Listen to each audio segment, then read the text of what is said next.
We're right at the mine portal of one of the historic colonial mines, the silver mines of the Santa Ana-Frias district. This is El Cristo de Lajas mine.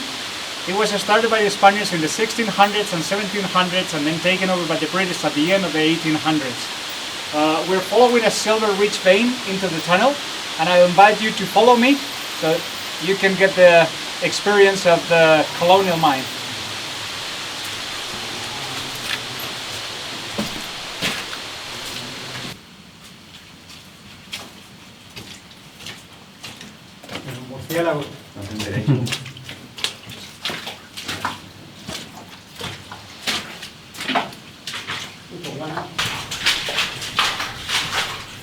¿Está grabando ahora? ¿Estás grabando?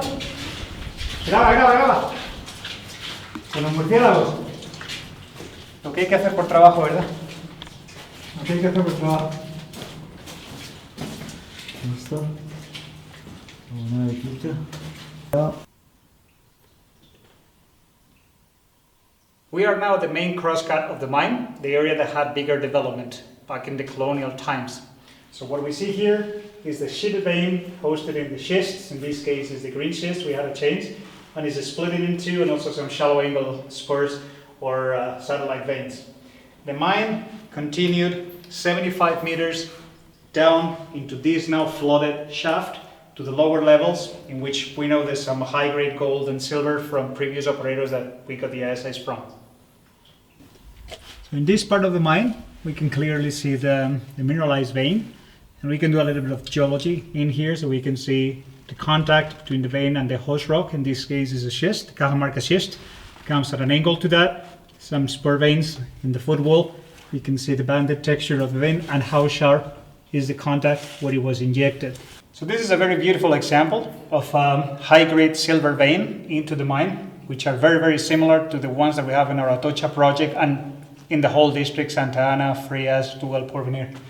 Here in the mine, we see the classic banded textures with some parallel sheeted veins to the main vein. We got the sulfide replacements, likely from an epithermal event, which is very well represented with this druzy quartz, transparent.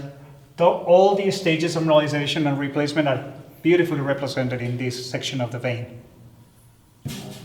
Here at El Cristo mine, we can observe a secondary vein system apart from the silver-bearing main target.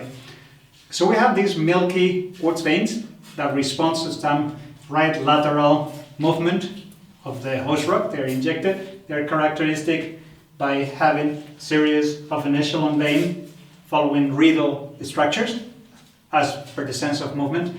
These veins are gold-bearing and they are characteristic in the field. We can see some feature like open bags with quartz crystals, and they carry pyrite as the main sulfide, but they are not silver-bearing.